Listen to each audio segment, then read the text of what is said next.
Hello, I'm Fel the Blythe. Got new lighting set up today. Hopefully it'll cast less weird shadows on me. Also, weird lighting because I'm filming this at a way later time than I usually do, but I really want to get ahead of videos this year. Let's get into it.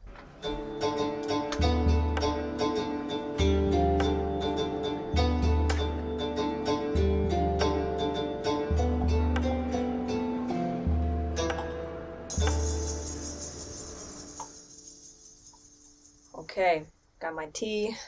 This tea has lavender in it, so let's hope I don't fall asleep before the end of the video. It's chilly, so grab a warm drink, preferably not one with lavender in it unless you really want to fall asleep to this. Grab a blanket and cozy up to your Hestia. See what I did there? Maybe you don't, because not everyone knows what Hestia means. Anyway, Hestia. If Hecate had an abundance of contradicting information, making her confusing, then Hestia is the opposite. A complete lack of information that are still fairly straightforward but leave the reader wanting. This then leads to a confusing Theia. As an example, it's impossible to place Hecate's origins because the evidence spins that compass pretty much all over the globe, but for Hestia, the compass just sort of spins because there's nothing, not even an idea of a place that is discernible. Of any god in the Hellenic pantheon, Hestia is strange because for centuries, she was considered a part of what we considered the so-called 12 Olympians. And if you're new here, the 12 Olympians as we see them today are not really how they actually were in the ancient world. I'll make a video on that one time. Yet, for a goddess allegedly so important, have her name, Hestia, meaning hearth, be a part of every single Hellenic household and state building, she has pretty much only a couple surviving myths, and only one attested temple, and nearly a complete absence of art. Scholars who have talked about Hestia before state that she is the most absent of all of the major gods. Yet, for a goddess with so little, history still says quite a lot about Hestia. Let's start. A good place to start is where anyone, when you're researching about a god, will tell you to start. Their myths. Like it was with Hecate, the first mention of Hestia that we have is Hesiod, specifically in Hesiod's Theogony, which chronicles the creation of the gods in the pantheon and those early myths. Hestia is the firstborn of Rhea and Kronos, meaning that she is also the first to be eaten by Kronos, who, as someone who had usurped his own father, feared being usurped by one of his children. Zeus was Rhea's last-born child, and conspiring with her parents, Uranus and Gaia, to hide Zeus and protect him from Kronos. Her parents acquiesce, and then instead of giving Zeus to Kronos, Rhea gives him a stone wrapped in cloth instead, which he then digests. After being forced to and surprised by Zeus, who is in fact not inside of him, Kronos begins to vomit up his children, and Hestia, who was born first, returned to the world last, and so became both the eldest and the youngest of the major gods, the first and the last, a theme that will come up again and again as we talk about Hestia. The most developed discussion in mythic sources on Hestia comes from the Homeric Hymns. She's mentioned 3 times in 3 Homeric Hymns. She's mentioned in Homeric Hymn 24 and 29, which are both dedicated to her. And additionally, we have more information about her in Homeric Hymn 30, which is Homeric Hymn to Aphrodite. In the Homeric Hymn of Aphrodite, we get mention of why she is a virgin goddess, a maiden goddess, swearing upon the head of Zeus that she would remain a maiden all her days. So Zeus the father gave her a high honor instead of marriage, and she has her place in the midst of the house and has the richest portion in all the temples of the gods. She has the share of honor, and among all mortal men she is the chief of goddesses. Interestingly enough, the most info we have on Hestia and her understanding in Greece doesn't actually come from contemporaneous plays or a lot of essays, but rather from the Homeric Hymns. These are the most in-depth discussions of Hestia and her domains that we truly have. They're both actually very short, so I'm going to read them for you now, and you can pull what resonates with you. Homeric Hymn 24 to Hestia. Hestia, you who tend the holy house of the Lord Apollon, the far shooter at goodly Pytho, with soft oil dripping ever from your locks. Come now into this house, come, having one mind with Zeus the all-wise, draw near, and withal bestow grace upon my song. Homeric Hymn 29 to Hestia. Hestia, in the high dwellings of all, both deathless gods and men who walk on earth, you have gained an everlasting abode and highest honor. Glorious is your portion and your right, for without you mortals hold no banquet, where one does not duly pour sweet wine in offering to Hestia both first and last. And you, Hermes, son of Zeus and Maia, be favorable and help us. You and Hestia, the worshipful and dear, come and dwell in this glorious house in friendship together, for you too, well knowing the noble actions of men, aid on their wisdom and their strength. Hail, daughter of Kronos, and you also, Hermes. Well, that last bit is interesting there. This is not the first time that we see Hestia and Hermes together. I'm not really going to get into the weeds of how they are interconnected, but it is quite interesting to see. They weren't synced together. We don't have necessarily evidence of Hestia Hermes, but we do have a lot of inscriptions of people coming to both Hestia and Hermes in the same prayer and the same votive. So now that we've looked at some myths, let's look at some misconceptions about Hestia. There are only a couple that I could think of, but I think they're worth talking about. Goddess of Fire.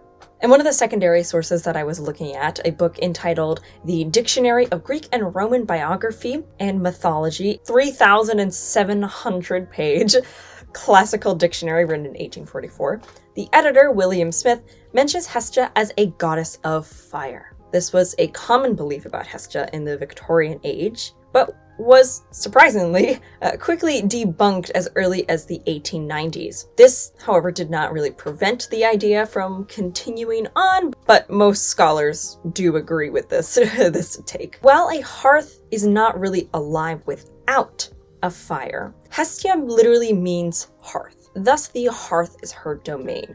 The hearth can be thought of as sort of the physical space. So while the fire is a part of the hearth, a vital part of the hearth, the fire itself is not the hearth. The hearth is sort of everything. By the end of this video, hearth is going to mean nothing to me.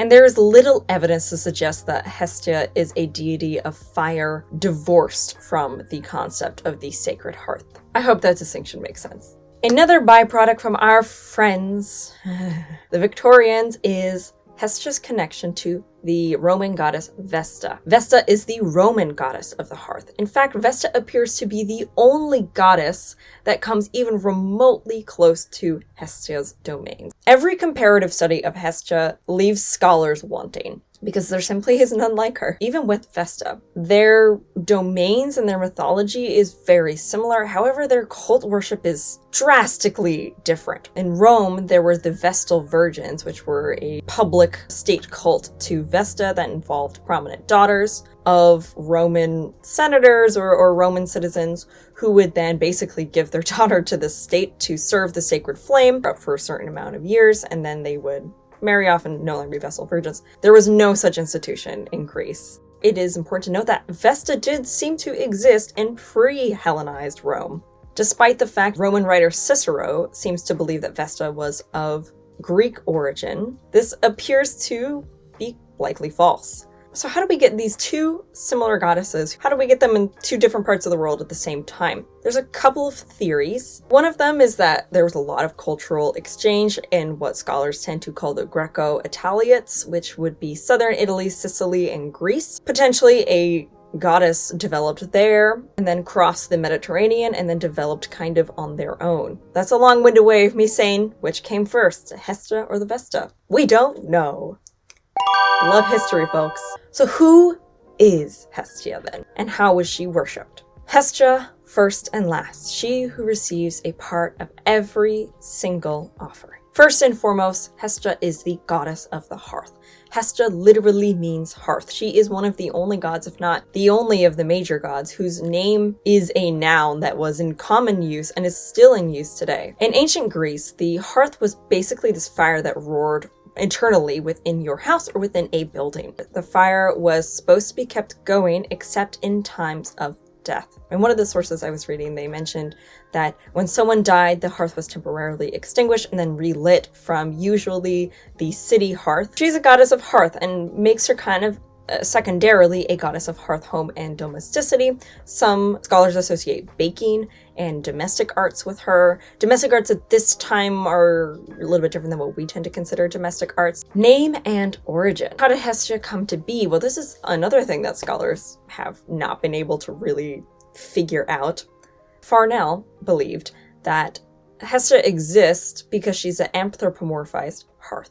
So she is the hearth made into a human-like or deific being. And simply because the word Hestia is feminine, Farnell argues that that is why she is a goddess. And she is the first to be offered something because, well, when you burn something in the fire consumes a certain portion of it first. And she is the last because, well, so long as that sacred fire is burning, so long there is this connection to a divine source in a certain way. And once that is extinguished, then no gods are getting offerings anymore. While this theory provides an easy answer and a nice and clean and little bowed wrap answer, when it comes to history, where Einstein said the simplest answer is often the most correct one. In the case of history, unfortunately, the simplest answer is often not the correct one. It's the nicest answer, and so one we wish is correct, but it's not usually the case. Or rather, the clearest answer is not always the most correct one.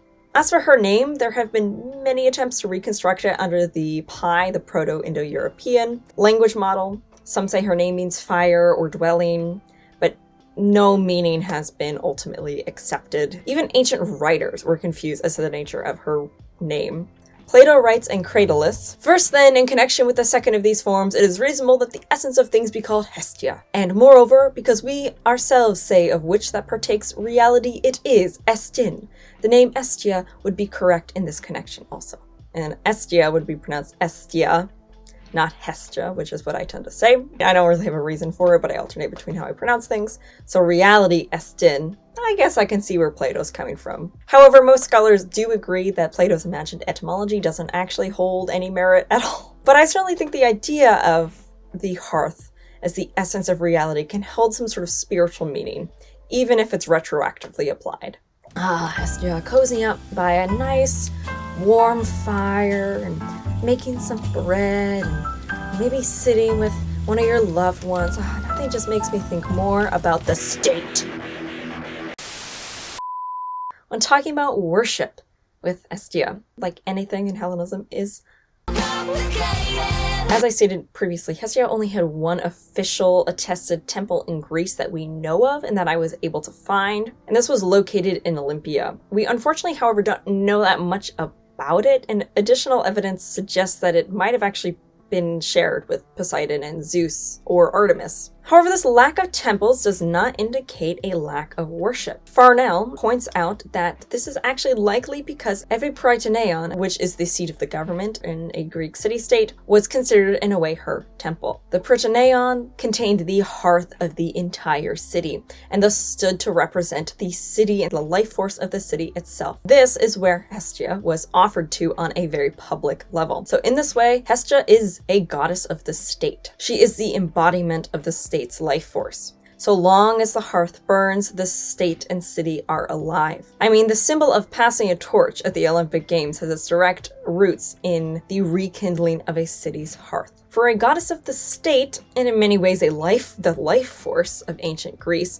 Hestia is rarely ever seen in art, myths, statues, and proper temples. Unlike any other god, Hestia is tied to a specific place, the hearth, which is immobile. It's very physical. Worship of Hestia appears in many ways to be very animistic. As Ezra Sayer addresses in their thesis, I'm going to pop it up here because I don't really feel like scrolling down on my 20 million page notes to find it. The hearth is immobile, and while it exists in every building and in the halls of Mount Olympus, Hestia tends the flame, and so she does not move from it. Some scholars seem to believe that Hestia was a result of anthropomorphizing the sacred hearth in the early Greek society. So every hearth then is related to and then becomes an altar to Hestia. What's even stranger about her worship and cult is that even amongst rituals that involve the hearth, from extinguishing it from when someone dies to the practice of marching a baby around it for 5 days after they are born and other such rituals, even in wedding ceremonies, the goddess herself is absent. Now, perhaps this could be some sort of misunderstanding on the modern practitioner's part, where certain things tend to be assumed in ancient Greece, and this could also be for another reason. It's because likely, just like Hecate, Hestia could have been a more personal deity rather than a public in terms of how she actually appeared. Now, Farnell, in his Edwardian way, calls the act of anthropomorphizing Hestia a failed experiment in animism. However, it only appears failed on the public level, and even then, I'm not sure I would go so far to say that. It certainly appears that Hestia received quite a lot of devotion on the personal sphere. She did appear a lot in people's hearth cults and personal pantheons. There are dedications that are to Hestia alone that beseech her as a guardian of not only the home, but of the home's prosperity. Good audio. So where does that leave us today? Next to Aphrodite and Apollo, Hestia was one of the first Hellenic deities I felt a connection with. At that point in my life, I was living Airbnb and so had no hearth and home of my own. I invited Hestia in to make her hearth here inside of me. And when I finally found a place to live, I honored her with the first statue I own of a god. Now, hearth is really hard to define in the modern day. We don't have ever-burning hearth fires, and many of us don't even have fireplaces. Central heating, space heaters, electric stoves, and modern architecture have all but done away with the physical hearth. However, modern problems require modern philosophy. And I, for one, tend to see the hearth not only as a physical space, but also an immaterial one. It is something that exists within the genius loci, the spirit of the place of a home. If our bodies are a temple, then why can't there be a spiritual ever-burning hearth inside of you? This, to me, is how I tend to view Hestia. I do not have an electric stove in my house. I have a gas stove, so I have actually dedicated the pilot light in my gas stove to Hestia. So whenever I cook, it's dedicated to her. If you don't know about gas stoves and how they work, pilot lights are fires that are ever burning. Yes, there is an ever burning fire inside of your oven. I have met other practitioners who kind of view her as a goddess of electricity in some ways, because a lot of us our homes are heated, and all of the things that the hearth would take care of are taken care of by things that are electric. And even though she's not a goddess of fire, I tend to like to represent her in candles. I got this lovely candle from House Witch in Salem. It smells wonderful. This is not sponsored, by the way. I just really like this candle. And I was there, and Hestia was like, I helped you get a new roommate. I was like, okay. That's traumatized, by the way. Hestia doesn't. It's not how I interact with deities. So even though I don't see her as a goddess of fire, per se, there is something homey to me about lighting a big candle, especially if it smells nice. Another way that I specifically like to invite Hestia in to my praxis is that when I have her candle lit, which I will light her candle whenever I'm cleaning or doing anything homey and dedicate the act to her, I will actually use the fire from that candle to light any other candle in my house to symbolize Hestia, whose hearth is burning in Mount Olympus, relaying her light into the next point, because that is very much who she is, this light that is passed on, ever burning. For me, I see Hestia and the hearth, in quotes, as anything that is homey. So this could be cooking, this could be cleaning, this could be doing home arts and crafts. I made a wreath for the holiday season. I do a lot to honor her because home is very important to me. The hearth symbolizes something more than just a physical space. And as much as I would love to have a physical ever-burning fire, that's just not the way that our homes are structured anymore. The hearth to me is something that is cultivated, making a house feel like a home. To me, that is where Hestia shows up in the modern world. I would be very curious to hear about anyone else's experience with Hestia in the modern day and age down below in the comments. She's a really wonderful goddess, and she just feels ever present in many ways. I think creating an inner hearth, it helps to take a piece of that fire, that ever-burning fire with you as you go out into the world. And also let me know what other deities you want me to talk about. Luckily, a lot of the sources for this video were in the public domain, so I will post a lot of those down below. Thank you so much, and I hope this was informative, and I will see you the next one.